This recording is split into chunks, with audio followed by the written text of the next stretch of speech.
반갑습니다. 저는 뉴저지 교협의 회장으로 섬기고 있는 고한승 목사입니다.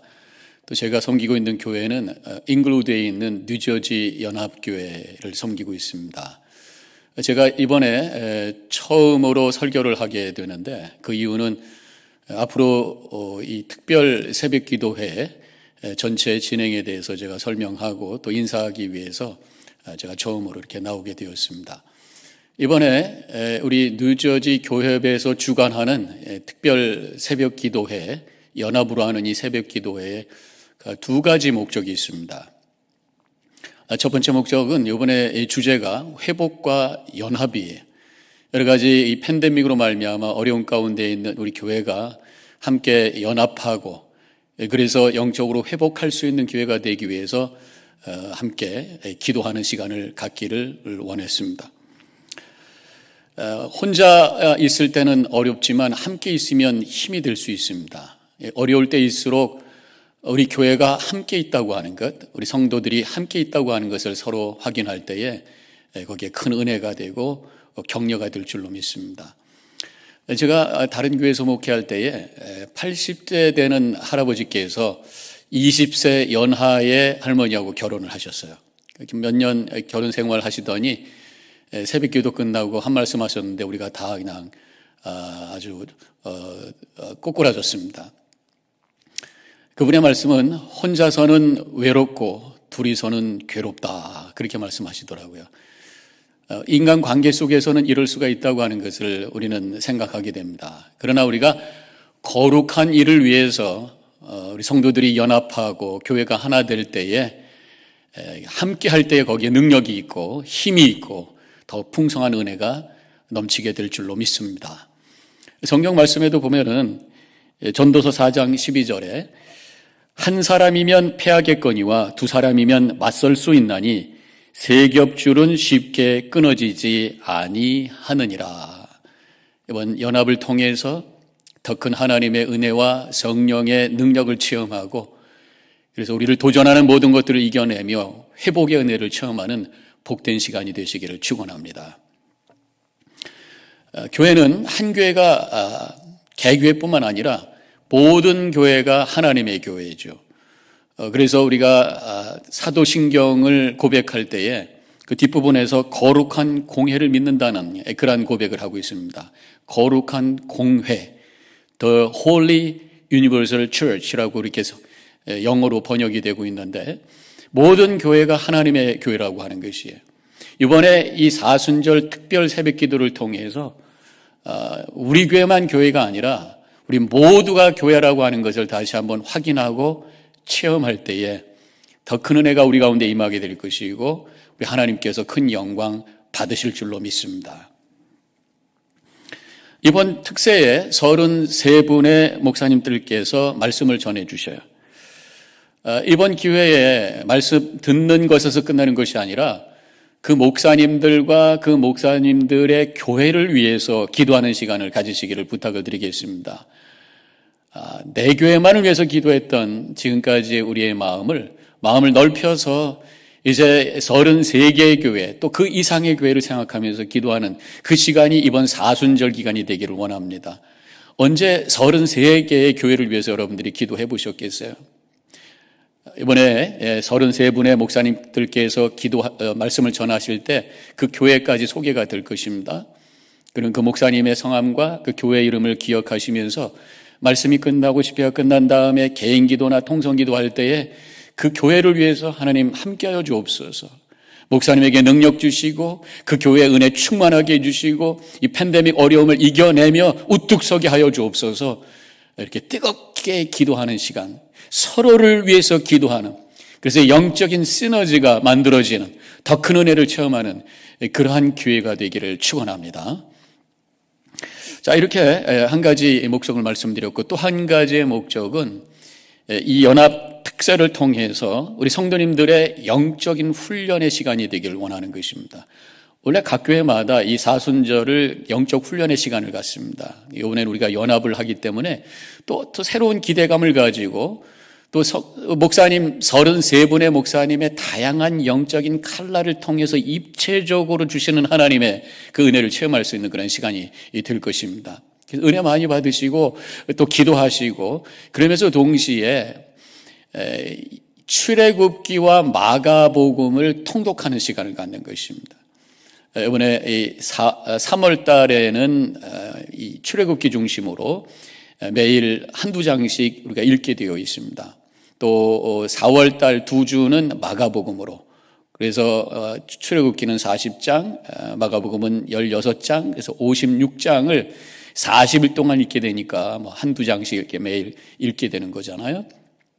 그래서 목사님의 말씀은 그 읽게 되어 있는 통독 분량의 일부분을 가지고 말씀을 주십니다. 그 말씀에 은혜 받으시고 또 통독 분량이 되는 그 성경을 그날 읽으시고 또 그 읽는 것을 통해서 하나님이 주시는 음성을 들으시고 은혜 받는 그런 시간을 가지시기 바라요. 그래서 이번에 이 사순절이 구약의 출애굽기, 신약의 마가복음, 이것을 통독하는 영적인 성취감을 경험하는, 그러면서 영적으로 성장하는 그러한 기회가 되시기를 바랍니다. 이 두 가지의 목적을 가지고 앞으로 저를 포함해서 33분의 목사님들께서 말씀을 전해 주시겠습니다. 근데 왜 40일인데 33명의 목사님이시냐?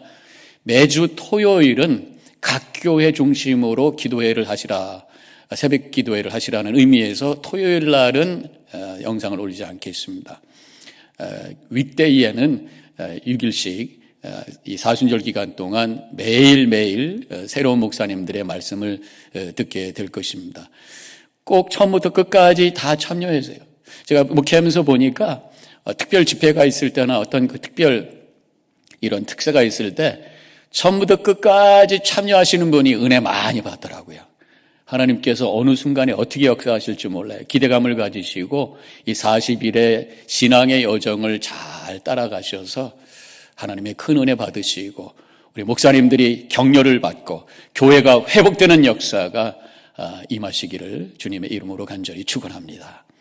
자, 그러면 제가 오늘 여러분들과 함께 나눌 말씀은 출애굽기 3장 9절부터 12절에 있는 말씀이 되겠습니다. 여러분들은 1장부터 3장을 오늘 통독하셔야 되는 거예요. 제가 오늘 본문을 읽겠습니다. 이제 가라. 이스라엘 자손의 부르짖음이 내게 달하고 애굽 사람이 그들을 괴롭히는 학대도 내가 보았으니 이제 내가 너로 바오로에게 보내어 너에게 내 백성 이스라엘 자손을 애굽에서 인도하여 내게 하리라.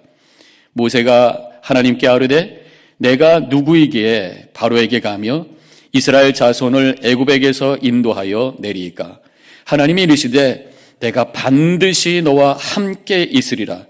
내가 이 백성을 애굽에서 인도하여 낸 후에 너희가 이 산에서 하나님을 섬기리니 이것이 내가 너를 보낸 증거니라. 하나님의 말씀입니다. 자, 오늘 이 말씀을 가지고 여러분들과 함께 저는 시간을 좀 많이 할애할 수가 없죠. 이미 앞에서 여러분들에게 설명을 하느라고 짧은 시간이지만 말씀을 함께 나누기를 원합니다. 우리가 성경을 읽을 때에 두 가지 질문을 하면서 항상 읽으셔야 돼요. 한 가지는 그 말씀 속에서 나에게 나타나시는, 계시하시는 하나님이 누구신가? 하나님, 당신은 누구십니까? 그래서 그 말씀을 통해서 하나님을 만나는 그러한 시간이 되셔야 되는 거죠. 또 한 가지 질문은 이 말씀을 통해서 나에게 뭐라고 말씀하시는가? 주님, 내가 어떻게 살면 되겠습니까? 그런 질문을 가지고 말씀을 읽으셔야 돼요. 때로는 회개하라고 말씀하시고 때로는 이렇게 살라고 말씀하시고 우리에게 교훈을 주시잖아요. 저는 오늘 짧은 말씀입니다만 이 4개의 구절을 통해서 제가 만나는 하나님, 나에게 나타나시는 하나님이 어떤 분인가, 그것을 여러분들과 함께 소개하고 또 말씀을 나누기를 원합니다. 그래서 제가 오늘 제목을 보내시는 하나님 이렇게 정했어요. 가라고 하시는 하나님. 오늘 9절의 말씀의 시작이 바로 이렇게 되어 있잖아요. 이제 가라. 모세를 향해서 하나님께서 떨기나무에 타오르는 그 불꽃에서 음성으로 만나 주시고 사명을 주신 다음에 이제 가라 이렇게 하면서 이 모세를 보내시는 그런 장면이 이 구절에 나오고 있습니다. 우리 예수님도 제자들을 부르셔서 사역을 하신 다음에 그 다음에 보내셨던 분이, 하나님이 모세를 부르시고 그 다음에 모세에게 사명을 주시고 가라고 하셨던 것처럼 우리 예수님도 먼저 제자들을 부르십니다. 마가복음 1장에 보면은 나를 따라오너라 내가 너희를 사람을 낚는 어부가 되게 하리라, 제자들을 부르셨어요. 3년 동안 공생하신 다음에 이제 승천하시기 직전에 제자들을 모아놓으시고 말씀하십니다. 마태복음 28장 19절 너희는 가서 모든 족속으로 제자를 삼아 아버지와 아들과 성령의 이름으로 세례를 주고 네가 분부한 모든 것을 가르쳐 지키게 하라. 가라고 말씀하십니다. 부르셨고 그리고 함께 하셨고 그리고 가라고 말씀하신 이것이 바로 우리 예수님이시고 지금 모세에게도 똑같이 가라고 말씀하시는 분이 우리의 하나님이시라고 하는 것이에요. 자, 그러면 결국은 예수님을 믿고 따라간다고 하는 것이 결국은 세상을 향해 나아가는 삶이구나. 이것을 오늘 깨닫게 되는 것입니다.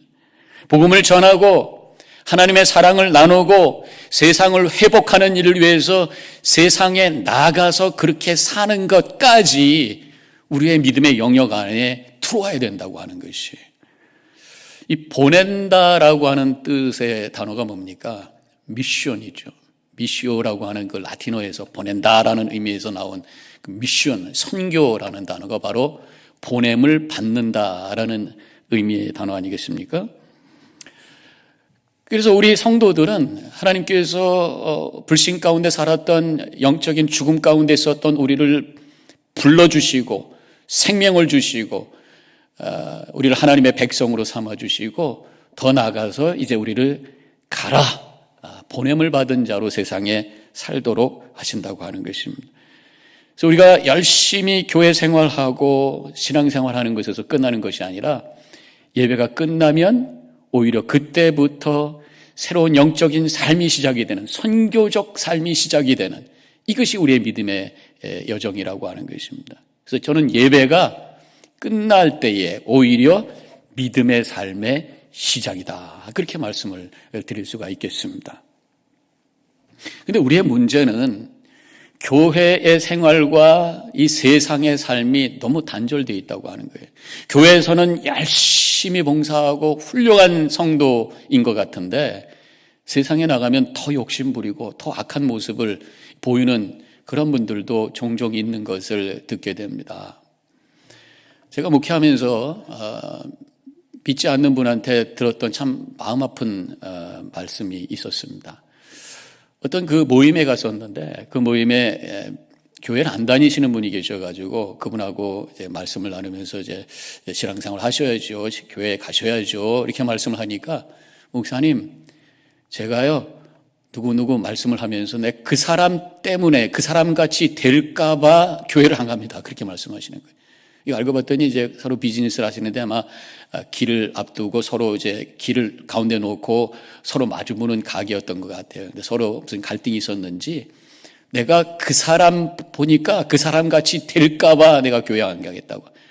근데 그분이 제가 목회해야 하는 교회의 중직이었단 말이죠. 얼마나 제가 마음이 아팠는지. 물론 뭐 비즈니스 하다 보면 서로 오해도 될 수가 있고 갈등이 생길 수도 있습니다만은 어떻든 그 말이 저에게는 비수와 같이 마음에 박혔던 적이 있어요. 교회에서는 중직이고 교회에서는 열심히 신앙생활하지만 세상에 나가서 오히려 하나님의 영광을 가리고 오히려 복음의 통로를 막아버리는 그런 장애물로 살아간다면 얼마나 하나님께서 탄식하시고 마음 아파하실까, 그런 생각을 해봤었습니다. 믿음은 오는 것뿐만 아니라, 주님께로 오는 것뿐만 아니라 가는 것까지도 포함이 된다고 하는 것입니다. 그래서 저는 이 예배가 우리의 삶과 영적인 삶의 고리라고 생각을 하게 됩니다. 예배 올 때는 한 주간에 하나님께서 우리에게 주신 은혜를 기억하면서 하나님 감사합니다. 와서 찬양하고 감사하는 거예요. 물론 하나님께서 이렇게 은혜를 주셨는데 주님의 뜻대로 살지 못했던 거 회개도 해야죠.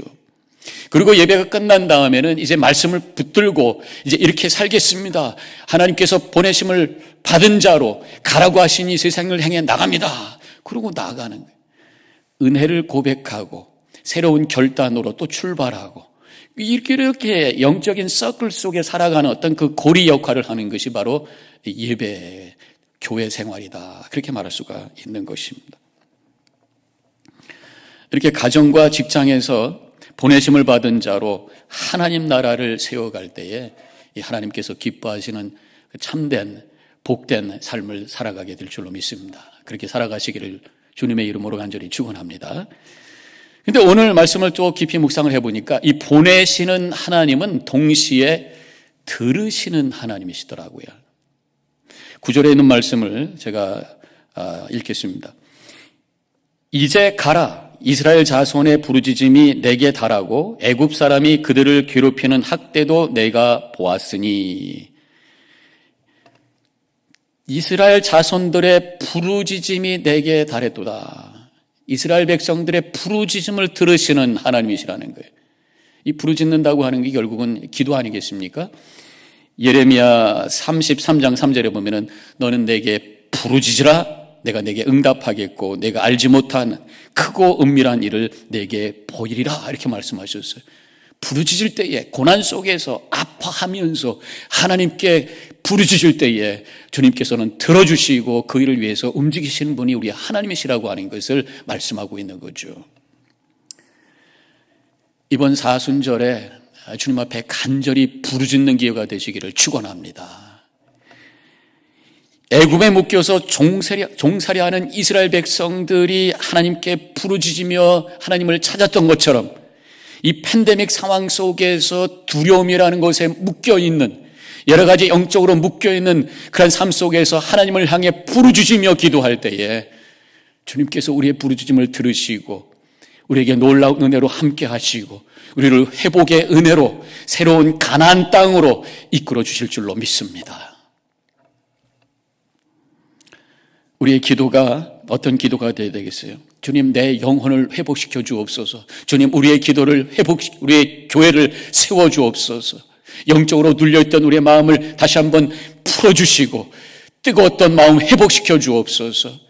이제 우리가 함께 이 기도에 동참하는 교회들을 위해서 하나님 저 교회 붙잡아 주시고 하나님의 은혜가 흘러 넘치게 하여 주옵소서. 이 세상을 회복시켜 주옵소서. 여러 가지로 무너져 있던 이 세상을 다시 한번 하나님 들어 세워 주옵소서.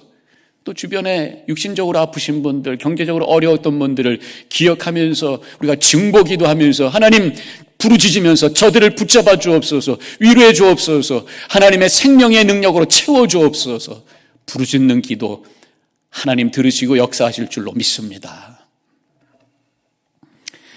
이렇게 우리 하나님은 우리의 기도를 들으시고 우리를 위하여 구원의 역사를 위해서 일하시는 분, 또 그 일을 위해서 우리에게 가라고 우리를 보내시는 분이라고 하는 것을 오늘 말씀을 통해서 우리가 깨닫게 됩니다. 그런데 우리 하나님께서는 우리에게 가라고 하시면서 그래 한번 가봐 그리고 팔짱 끼고 가만히 계시는 분이 아니더라고요. 가라고 하신 다음에 함께 가시는 분이 바로 우리의 하나님이신 줄로 믿습니다. 오늘 12절에 이렇게 말씀하고 있죠. 하나님이 이르시되 내가 반드시 너와 함께 있으리라. 가라 말씀하신 다음에 내가 너와 함께 반드시 함께 있을 것이다 말씀해 주셨습니다. 예수님도 똑같이 말씀하셨어요. 마태복음 28장 19절에 너희는 가서 모든 족속으로 제자를 삼아 가라고 말씀하셨어요. 그러고 나서 20절에서 이렇게 말씀하셨잖아요. 볼지어다 내가 세상 끝날까지 너희와 항상 함께 있으리라. 가라고 하시고 함께 하시는 분이 바로 우리 주님이신 줄로 믿습니다. 우리가 믿음 생활할 때에 가장 큰 복이 뭐예요? 주님이 나와 함께 하신다고 하는 것을 체험할 때예요. 하나님의 임재가 체험할 때 와지는 그 감격과 행복감, 여러분들 경험하시면서 사십니까? 그 경험이 있으셔야 돼요. 그저 믿음을 교리적으로만, 그저 믿음을 어떤 행위로만 그렇게 믿음 생활한다면 메마른 신앙이 돼요. 믿음이 그저 어떤 옳은 것, 그른 것 따지는 믿음, 차가운 믿음이에요. 그러나 하나님의 임재가 체험되고 주님이 나와 함께 하신다고 하는 것이 느껴지고 그것을 의식하면서 주님과 함께 동행할 때에 그때 내 안에 하나님의 은혜가 충만하고, 저는 그것을 제가 좋아하는 표현이 하나 있는데 존재 충만, 내 존재가 가득 채워진, 주님과 함께 동행함으로 말미암아 주님이 나와 함께 계신다고 하는 그 체험 속에 와지는 그 뿌듯함, 그러한 기쁨과 은혜를 체험하는 우리 성도님들이 되시기를 축원합니다. 그렇게 하기 위해서는 가라는 주님의 음성에 우리가 응답해야 된다고 하는 것이에요. 그래서 이 선교지에 가면요 더 큰 은혜를 받습니다. 하나님께서 가라고 하는 그 말씀에 응답하여 우리가 선교지에 가서 섬기고 그들과 함께 할 때에 엄청난 은혜를 받아요. 그래서 단기 선교 다녀오신 분들은 은혜를 끼치러 갔는데 본인들이 은혜 받고 온다는 말씀을 이구동성으로 하시잖아요. 제가 우리 교회인들과 함께 3, 4년 전에 하이티에 선교를 갔습니다. 아마 세상에서 가장 가난한 나라 중에 하나잖아요. 지금 정치적으로 너무 힘들어서 굉장히 어려운 상황입니다만은, 그때 거기에 하이티에 시리솔레이라고 그 가난한 나라의 아주 가난한 동네, 쓰레기 더미 같은 그런 동네입니다. 거기는 거의 다 피부가 검으신 그런 분들이잖아요. 그런 분들이 있는데 또 물도 없고 그러니까 거기에 계신 분들은 냄새도 많이 나요. 그런데 집회가 매일 새벽 기도가 있습니다. 아무래도 이 선교사님이 한국 분이다 보니까 이 새벽 기도를 강조해가지고 이 현지에 있는 성도님들이 새벽 기도를 열심히 와요. 근데 우리 선교팀들이 이제 새벽 기도 우리도 간다고 이제 눈곱을 띄면서 눈 비비면서 나갔는데 불이 안 켜 있는 거예요. 거기는 정전이 잘 돼가지고 불이 잘 전기가 없습니다. 깜깜한데 깜짝 놀란 게 얼마나 찬양 소리가 큰지. 깜깜한데 찬양팀들도요 앞에서 인도를 하는데 악보가 없어요. 우리같이 앞에 스크린 놓고 파워포인트 가지고 하지 않습니다. 찬양 다 외워서. 근데 한 100명 이상이 새벽 기도를 왔는데요, 그 찬양 소리가 천군천사의 소리예요. 냄새가 나고 그런 상황인데 얼마나 감격스러운지. 그리고 그들이 통성기도를 하는데 그 통성기도가 얼마나 뜨거운 기도가 되는지. 우리 한 10분 같이 갔었는데 펑펑 울면서, 아마도 우리가 참석했던 부흥집회 어떤 집회보다도 가장 은혜 받았던 것이 바로 그 새벽 기도예요. 알아듣지 못하는 그 나라의 언어로 그 말씀을 주시고 함께 기도하고 찬양할 때에 얼마나 큰 은혜를 받고 얼마나 하나님의 그 임재가 체험되는 귀한 예배가 됐었는지 지금도 기억하면 가슴이 뜨거워집니다. 가라는 말씀을 가지고 응답하며 살아갈 때 우리는 큰 은혜를 경험하고 하나님의 임재를 체험하게 됩니다. 우리가 섬김을 받을 때보다 섬길 때 와지는 그 뿌듯함이 있어요. 우리가 용서할 수 없는 사람을 예수 그리스도의 이름으로 십자가 붙들고 용서를 선포할 때 와지는 그 전율과 십자가의 그 강력한 은혜가 그 어느 때보다도 체험되게 되는 것입니다. 가라는 말씀을 가지고 주님의 뜻을 이루어 갈 때에 주님이 나와 함께 하시는 놀라운 은혜를 체험하면서 복된 삶을 살게 되는 줄로 믿습니다. 오늘 본문을 통해서 우리는 보내시는 하나님을 만나게 돼요. 근데 그 보내시는 하나님은 또 우리의 부르짖음을 들으시는 하나님이십니다. 동시에 우리와 함께 하시는 하나님이시라고 하는 것을 깨닫게 됩니다.